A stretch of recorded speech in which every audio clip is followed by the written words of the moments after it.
links and come back. How are you? Good, good, good. Yeah. But I was just thinking about where one would have more engagement and stuff. But why did you feel like we should keep it on YouTube? Oh, okay. I think most of our viewers who are serious about traveling, Yeah. who are passively scrolling social media, most of them go to YouTube to actively search for. Like most people on Instagram are just there. They see maybe your post on their feed. They are not actually serious about traveling now. Most of them are just maybe said something in the past about traveling out and they maybe lost the idea. But most Yeah. of your viewers are actually on YouTube.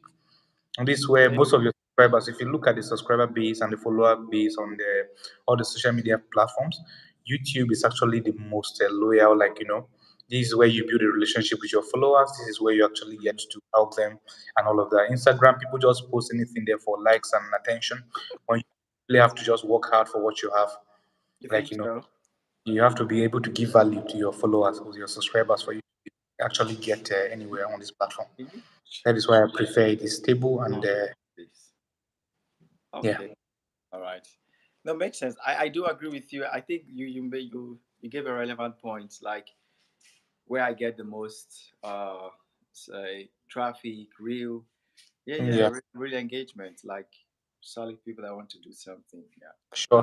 believe that. Yeah, yeah. Maybe check behind. I think it's in the back, behind the bag. Yeah. Okay. I had a couple of things in mind that I felt like maybe we can just dive into today, but We maybe we probably can do first apologize to your the viewers for missing last week's last week. live. Yeah. Yeah. Mm, true. I think if we keep it 8:30 Moscow time, I think that's fine for me. hmm Yeah. No, it's generally the reason why I shifted it to later is because I actually work, and Okay. sometimes I come back a little bit late. Depends on the traffic in the city. I'm Yeah. not driving yet. I'm driving to get my driver's license, but that is not a reality yet. So when I get my Okay. driver's license, I can probably be able to get in a car, and that will take me from work to back home faster than usual. Okay. So that is what I'm working on now. But for now, let's keep it a little bit, maybe 9 or something like that, because it's more realistic. And I'll get home, be able to maybe drink Ah, some, rest for a ah, minute.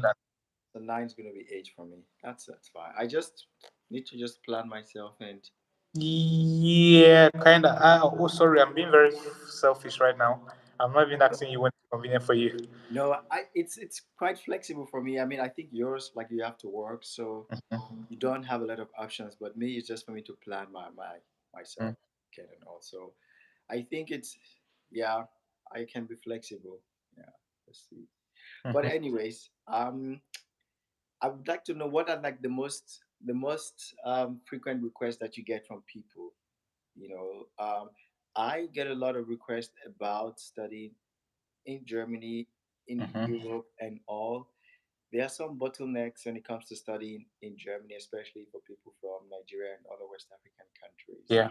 Um, how is it like for you? Do you get a lot of requests for two things I'd like to know? How often people contact you and how serious they are to study in Russia? And also, what is like the most common thing that they want to study? All right, so let me flex a little bit. I actually have a channel. Also, I co-own MedMinds, and we are up to 1.9k subscribers, and we'll have about more than 100k views. That means we get a lot of requests of people that want to come here to study. So Okay. that is almost an everyday thing for me. One of the reasons why I actually wanted to contact you for you to how I take the leads because I get so many requests of people wanting to study here, and sometimes I don't even know how to help them. I know how to help them, but I can't help 40 people a week. Like 40 You people can a week. send them to me then.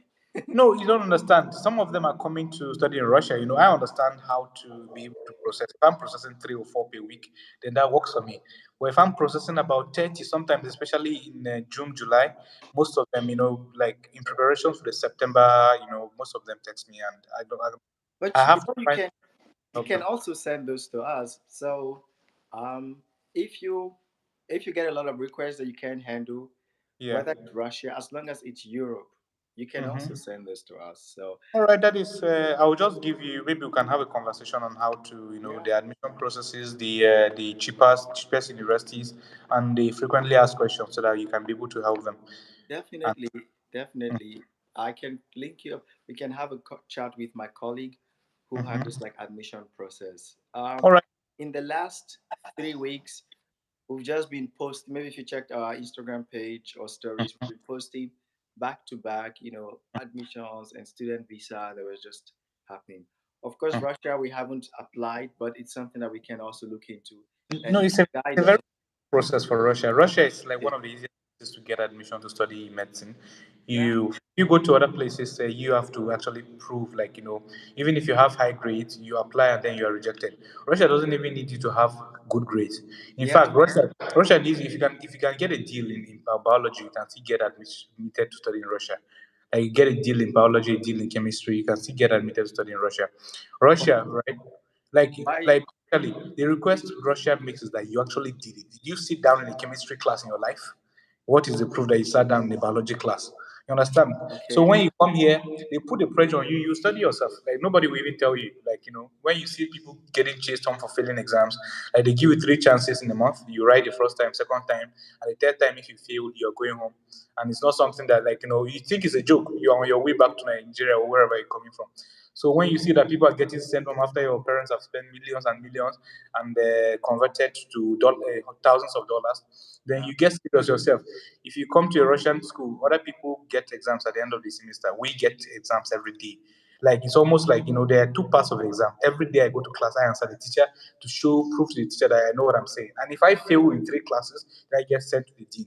If I get sent to the dean two times, I get sent to the rector, who now makes a decision on my studentship. Like, should we keep you? Why are you so weak? Like, do you promise that you're going to improve? If I see you here the next time, you're going home.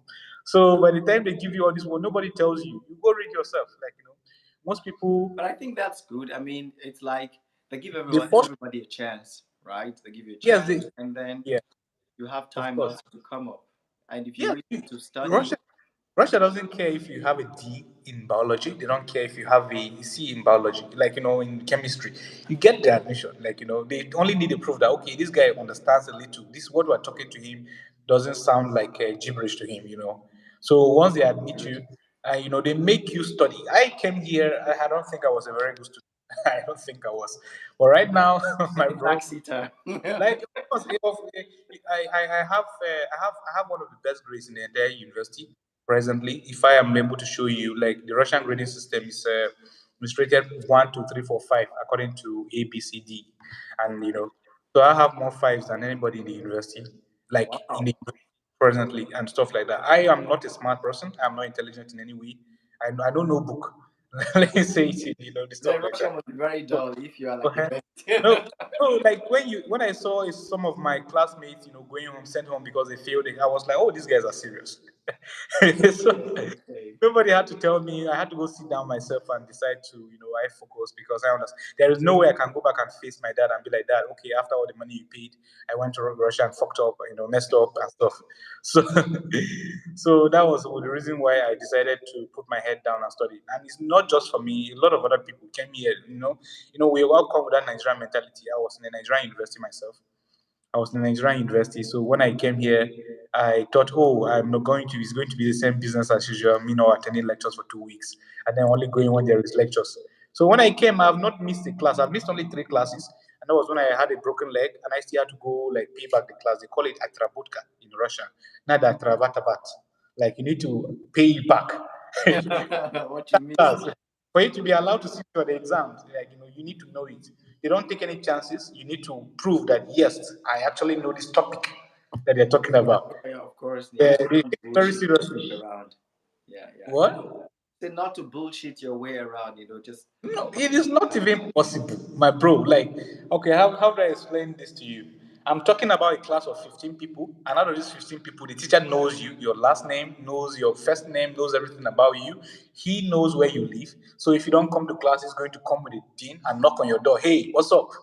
Why are you not coming to class and stuff? And if you miss class for a day and you say you are sick, then the teacher, is going to call the hospital. Hey, please, the registry, check if the student actually checked in today. I need to actually put an absence. So if you checked in the race with the hospital that day, then of course you escape having the absence, put. But if they find no record of you, then they be like, okay, they put you in this thing, and sometimes they even put you two absence, like to That's punish. good. It's really nice the way they care about the student and just ensure that. Sometimes you can say they care about us, but sometimes they just want to make your life miserable. Teachers. But what do you Yeah, think is their real motive for doing this? Is it about? Is it they, like their type of system to see that they build the best doctors in the world? yes, they have a wonderful system, right? They don't want to be like, okay, you go back to your country and be like, all right, I studied medicine in Russia, and they ask you very simple reflexes. Okay, can you check a patient? Can you do this? Yeah, and then you don't know, it's embarrassing for the country. So Yeah. especially for us foreign students, they put extra pressure on you. They make sure that you're not going back to be like, I graduated from Dagestan State Medical University. I don't know anything. And so they put a lot of pressure on you because you are representing their country. Anybody that studies medicine in Russia has to know something. Tell me how how is the ratio between international students and Russians studying medicine? I feel like there are a lot of international students who study medicine in Russia. Is it also common for Russians themselves to study medicine? Yeah, here medicine is not as popular as in other countries, but of course the ratio is always going to be up to 10 to 1 and stuff like that. Because let me give you an example. In our university, in our class alone, I think we have to be more than 1,000 students in fourth year, like our part Okay. of and all of that. But the number of people, the international students in our year, are just about 37, stuff like that. So I'm involving the Indians and the Africans and the Arabs that are studying in Russian medium. So it's not just us. So basically, a lot of Russians study medicine, mostly the girls, because we have a little tradition here where, the parents actually choose it's conservative. They pressure their children to go into medicine. They pressure them very much, and it's a very high competition. If you're not coming as an international student, if you want to get into med school here as a Russian, then there are cases of people actually, working so hard.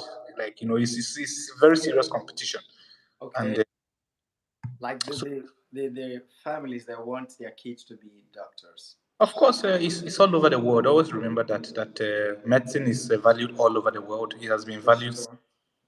since prehistoric times. In those times, we had chief priestess that treated people, and those people were respected. In the times of the Babylonians, these people were considered high court workers. With the same thing for, let's say, the Roman Empire. The Roman Empire, there we had doctors there that wrote people like no Greek, Greek doctors that wrote, the Hippocratic Oath. Hippocrates himself, we still use that today. When we become doctors, we actually take the Hippocratic Oath, and it's taken very seriously. So doctors have always been respected all over the world. If True. we Before I kidnapped today, you and I, in a mass, in a terrorist incident, then I might not be killed because I'm a doctor. And the next person that doesn't have the skill is taken out because I have to stay there and probably work. True. Yeah, So we're more valuable. they respect doctors everywhere. Don't you respect the doctors you know? Yeah, yeah, fair enough. It's a fair point. Even though they're dumb, even though they're stupid in real life, you still, because when I look at my classmates, I'm like, oh, this guy is gonna be a doctor one day. If I see your country, I'm making sure you get deported. You don't do anything, you're gonna kill people in my country. Uh, yeah, I'm asking because in Germany, I think it's very common to see in the family the father is a doctor. Some families you see the husband, the wife, the children. Like in a family of six, seven, maybe five or six of them are all doctors. You know, in the medical line and stuff like that. So okay, I mean, good to know. So you're saying that the males, like, there are more female doctors than the male doctors. Yeah, if you listen to this guy Jordan Peterson, he once said something that said, like, women are more attracted to, what do you call it? Women are more attracted to professions that have to do deal with people. So before, because they felt inferior because of the society we had, the most of them were nurses, and most of them went into things that were a little bit not very demanding. But now that we're having a lot of enlightenment and we're having this progressiveness and liberalism, a lot of women decided to move from being nurses to just doctors. If I can be a nurse, then I can be a doctor. So right now in Russia, most of the doctors we have, if you go to a hospital, most of the hospitals you see women, and the only professions where you see men mostly are the cardiology, are, like, the traumatology, like, and the emergency, because women, even though they are like that, some of them are still a little bit feeble, and they can't handle very terrible traumatic situations and all of that. So, but I'm not saying most women can, some can't. So like, Of but course. I go for a lot of cycles at the hospital. And let's say 90% of my teachers are women doctors. Okay. Okay. Yeah. That's good to know. Like I went to neurology department. I'm doing my neurology cycle right now. I have my exams on Monday. That's why I'm not going to get the lives for a long time. And I had my first teacher who taught us the physiological part. I don't know if I'm explaining. Okay, you guys out there that want to study medicine, is maybe you might be interested in this. The physiological part is just the normal part, like like without, how does your body work without pathology, without problems. So Yeah. you have to actually know how your body works without problems for you to actually know when there is a problem. So we studied the physiological part of this thing. We studied reflexes, how the body works, nerves, everything. Oh, sorry, I'm missing the point. My first teacher, physiological part, was a woman.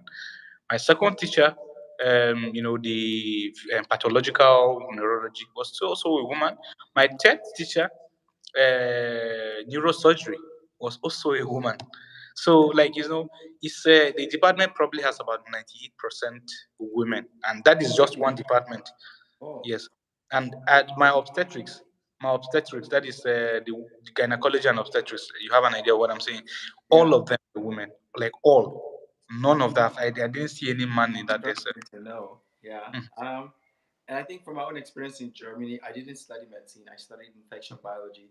But yeah, a core part of our course, we also like we're taking lectures from medical doctors who are professors. yeah. And the majority of them were men actually. So Okay, and also I think for the many times I've gone to see doctors here, I've gone to see more male doctors than female doctors. okay. Yes, So maybe it's interesting to see that it's like the reverse in Russia. That it depends. Mostly, sometimes on the this thing. It depends on the society actually. If you go to Nigeria now, 90% of the doctors will be men, of course. Why? Because they dominate there. hmm And men are always very competitive. And if you know that the highest paid workers in our country and most part of Africa and the world are doctors, so men will always compete to take those spots and stuff like that. So, hmm but in Russia, for some reason, probably because of liberalism, if you go to places like Sweden and Norway, Scandinavia, basically, you're going to see, many women being doctors and all of that. And let's say in the class, I have a friend, Mina, who is okay. I'm not. You guys, Mina told me the other day that 90% of the girls in our class had a crush on my roommates and stuff. So, like in the class, so I asked how many girls you have in your class, and she told me that that there's only two boys, and those two boys, one doesn't even come to class. So in the class, only two boys, and all of them are studying Lichebny, like general medicine. hmm So many people are here that are women. If I show you a clip, if you guys actually check my channel, there is a day I posted about the matriculation of new medical students in. You're going to see like most of that population there, for some reason, we're just women. So I don't know about that. I don't Okay. know why it's divided that way. Tell me, the lecturers that you have, are they Mhm. mostly Russians or also international uh, Mm. lecturers or doctors? Okay, so for my experience, I've only seen let's say, no, just one lecturer that was actually an international person. That is because I actually live in a city that is not very open yet. Basically, if I go out to the world, like they still take pictures of us, and because they are seeing us for the first time and all. But if you go to larger cities like Moscow, St. Petersburg, like Rostov, and the rest of you're going to see most of international lecturers there. But for now, I only saw one person, Dr. Neymar. He's working neurosurgery, and he's working for neurosurgery. No, not neurosurgery. It's plastic surgeon stuff. When I was doing the cycle, and he's not because he works here. He's because he's let's see, what is aspirant in English. I know more Russian than I know English right now at this point. It's a resident. Okay, resident. Yeah, Okay. yeah. It's actually a resident. He's I'm studying. asking because I mean, where you study, they're teaching English language, right? So I'm just asking to understand if it's a common thing for Russian doctors to also speak English and then become and also Oh, practice. the practice then also teach alongside. It's like Oh I'm just yeah, of course. I'm trying to understand if it's a systematic thing because um I keep asking myself, Russia is a big country and all, and in some countries it's systematic to make opportunities available for international students. You find that in the UK, you find that in Canada, you find that in the US, in Australia. They're intentionally making opportunities for international students to come study. So, do you think it's the same in Russia as well, that the system is encouraging international students to come? And that's why they're making many courses available in English language, and they're also Russian teachers. Okay, yes, the English medium of study actually, yes, it's not. I don't think it's accepted. I don't think it's a law and stuff like that, but it's allowed. You Mm, know, because mm, how do I explain this? Russia encourages students to come a lot because the admission process is as easy, the visa process is not as difficult as other countries, and all of that. But the reason why they make English medium for students is to attract more people, one. But mm, it's not like a government law allowed people to study in English. It's not like a government, policy allowing people to study in English and all of that. It's a university that decides that okay, we can create an international department right now, mm. and just hire translators, buy English books, translate the books to English, and just do that. It's not like it's a big government policy. Even if it is, I Yeah. have Not so the not like university. government policy per se. Yes, Uh, I the tell you, I universities decide because give an people have come. example. Sorry, I give an example. Before I moved to Germany, um, I wanted to go to the UK, for example, and then Hmm. I was talking to one of my uncles, like, hey, does he know any agents that can help me process my admission to the UK? And he was like, why do you need that? You don't need that because part of the UK system or the government, whatever, part of their funding is from the international students, so it's not like it's a law per se, but it's a systematic thing that the system encourages for more international students to come. They pay tuition, there's more money in the economy, and people also work and stuff. So I'm just wondering, and of course in Germany, it's like very obvious. It's all over the news. They're doing it. They're opening the borders. They're making things easier. So I just want to understand if it's also the same case in Russia that they want more and more international students to bring money, more economy to the country, more hands, shortage of labor, so they want more young people and all. Do you think so? Oh yes, I think. Oh, there's an encouragement. There's an encouragement of international students here, Okay. because they create international departments. They create international hostels, like international students hostel. Like Wow. we are staying in almost something called a 5 star, like something like a 5 star hotel.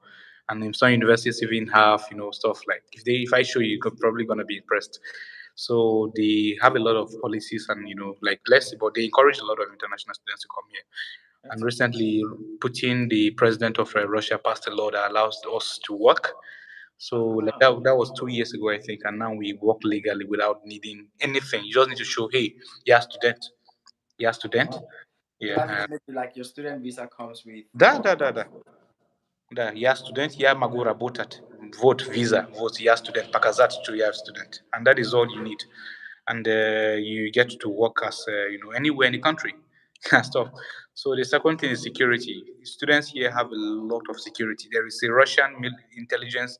This thing they want is very popular. It's called FSB. It protects us clock round. In fact, we have a unit of it in our hostel at all times, protecting us from threats, everything. Like you don't even know these guys, they are there monitoring the cameras, monitoring who comes into the hostel, monitoring everything. They're just there to make sure that international students are not touched by anybody. If you have a problem with an outsider, and like it's in the middle, like they move to the place of the students, like they always defend you. Mm. Like even if you are the students at fault, they tell you, they defend you, and then they reprimand you later. Hey, don't be going looking for trouble. So like they protect us here a lot. I've been going out to places where if I lived in places like maybe America or the UK, maybe I would have been stabbed or mugged a lot of times. Like I just carry money openly. Nobody gets to talk to me. I come out from work at night. Sometimes at 10 in the night, and I'm working at like alone on very very dark alleys, because I know for a fact that I'm protected. As long as I'm an international student, then nobody's gonna touch me. There was an incident here where someone who was drunk actually attacked an international student once, and the person is still in prison till I speak to you. And it have had this happened like 4 years ago. So they have very strict laws against the touching of foreigners. They encourage a lot of tourism and people coming to study. I don't have any cases of the people being systematically racist or anything. They make laws to promote you. They make you comfortable, like even for the study. We recently had a problem with our university, not the university, but our international department, and we went to the rector directly. Who the rector is like the head of the university, and he listened to us. You don't have access to the rector as a regular student. You have access to the rector as an international student. That's You really know, good. so, Yeah. so that is disadvantages are things that we're grateful for. It's really nice to hear this kind of things from someone actually experiencing it, because Mm. I feel like if you just listen from outside and read stuff from outside, What I you don't think get the Russia, feeling. You this usually Russia get is stuff, unsafe. There's war going on and stuff like that. Yeah, People it's like when when the special military operation actually started, a lot of my family members and friends called me that, oh, are you safe? What is going on with you? They were like, oh, wait, are you sure you're safe? Are you sure your city is not getting attacked or do bombed? we And evacuate you from the I country and all you know, that? Study. I told them actually when we had US itself has invaded a lot of countries. US invaded Iran, US invaded Iraq, US invaded Afghanistan. No, US didn't invade Iran, it invaded Iraq and Afghanistan, right? Or if I'm no. So during these times, people were still going to the US. The situation is the same. The US troops were in another country. The same thing. The Russian troops are actually in Ukraine. It's not like the war is happening right here on Russian soil. It's the same thing for everybody. Like France was in a lot of places. It's a very relatively safe situation. The only thing that you see is the support. The only thing that changed a little bit is the sanction. The sanctions I told you when we were making a video, collaborative video about the prices of stuff. If you Yeah. might have noticed that saying some things were taken out of Russia and all of that. And some of our highest performing videos are actually about that. I'm proud. But the sanctions affect us a little bit Is this because still happening? Have things yeah, changed now, or it's still? yes, now we're adapting to it. I've lived about how many years for a year now without Netflix, and I've lived without having to get in. I can't pay for TubeBuddy. I can't pay for services like Epidemic Sound. I can't pay for what do you call it? Basically these things that I need to actually be able to be a YouTuber, and I can actually earn money from being a YouTuber. I should have been able to. My channel has grown relatively, to decent for me to be able to make money over AdSense, but I can't apply because I'm in the territory of the Russian Federation. So these things have affected us a little bit. But Well, life that's is tricky. It's like you can use your accounts, but you can't earn money from your account. Yes, I can upload. So now, when I post for YouTube, it's like, Amarachi and I really, really love YouTube. We do it as a hobby. We do it to relieve stress because med school is a lot of stress. Like right now, I might be needing to go in about 5 minutes because I need to go study or I fail my exams on a Monday. And it's not a joke. It's not a joke. We had the first sitting today. A lot of people failed and they have to go take it for the second time. So I don't want that. So like when you have to study and study and study, when we talk about studying, people think that, oh, these people are just talking. No, it's mad. It's Wow. mad. It's mad But do you, situation. when you study, like, I feel like you're studying under pressure. So when you study like this, do you actually understand and are able to practice the things that you study? You get to actually know, like you get to like, if you are studying to go cramming to go right, like yeah, like cramming to go right, you cram, you go sit down there, you offload your knowledge on a paper. Haha, this is what I studied. But if you actually have to go stand in front of your professor and he asks you, why does atropine do this? What receptors does it hit? And if atropine doesn't work, you know, why do we use epinephrine? Why do we use noradrenaline? Like, what does it have? Sorry, I'm getting too much into it. No, no, Like, it's good. I mean, go he's on. basically asking you, like, you have to explain to him, convince him that you can be able to save a patient.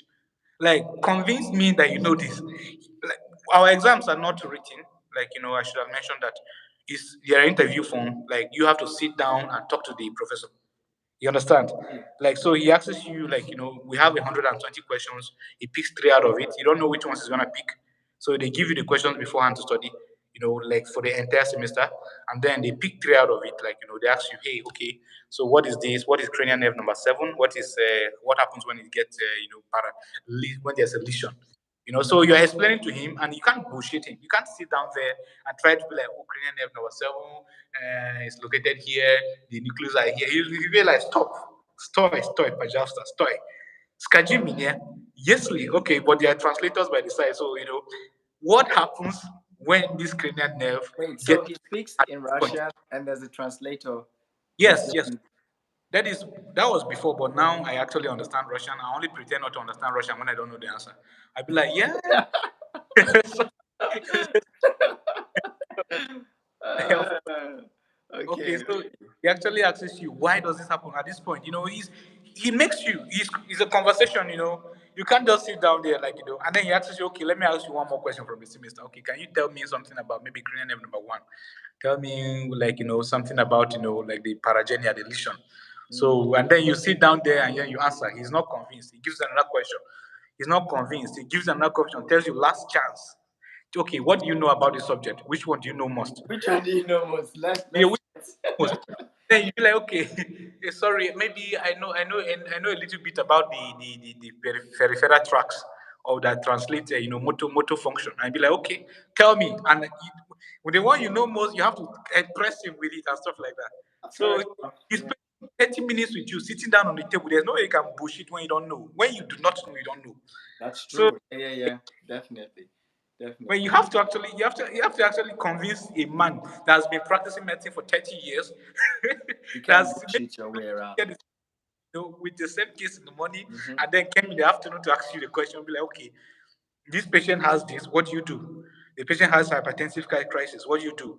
Not hypertension. You start telling me about hypertension, you say, no, hypertension is a condition. Hypertensive crisis is a situation. Tell me what you do in hypertensive crisis. I'm asking And then myself what's the difference between a condition and a situation right now. a condition is basically a disease that you have. Like Hmm.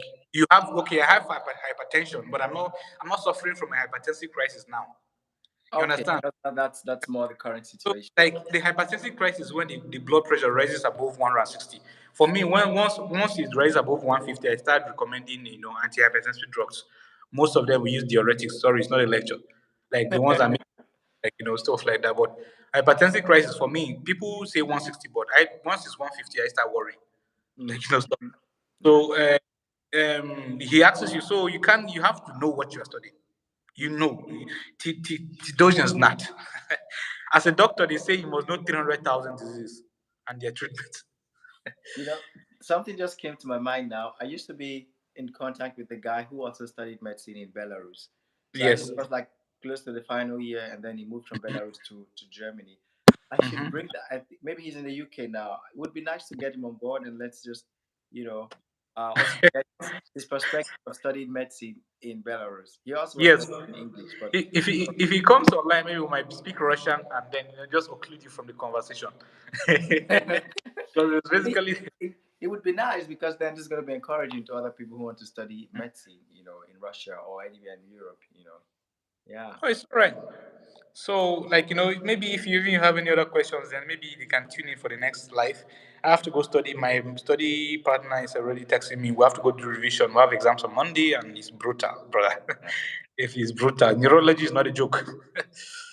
Great, great. Well, thanks for the time. Really, I think it was very insightful, and I Mhm. wish you good luck in your exam next on Monday. So we Mhm. meet next Saturday, right? Same time, or if it changes, Sure. let me know. No, it's all right. As far as it's Saturday, let's see. But let's see. Okay, cool, cool. And I maybe have we a. can plan for like 1 hour because this was really getting hot. But anyways, All right. Have a wonderful evening, man. See you. all right, man. Enjoy But your evening. nice. Yes. Okay. All right, guys. So that was Arumen MedMinds from Russia. And frankly speaking, he's given me a lot of insight about studying medicine in Russia. Besides studying medicine in Russia, he's also giving me a lot of insight about the life in Russia. I am currently based in Germany. I provide information about studying, working, and living abroad, precisely in Europe, so Germany and then other parts of the Eurozone, because of the opportunities available in this location. However, I think a country that I have not explored a lot is Russia. And with MedMinds, I'm learning a lot about that country, and I also want you to benefit from that as well. So, yeah, feel free to leave your question in the comments. If you want to get in touch with us, check our email address in the about session or section part. And then just, yeah, let me know if you need something, need assistance, and yeah, but overall, I think there may be a lot to know about Russia that the world doesn't tell us. Russia is a big country, or rather continent.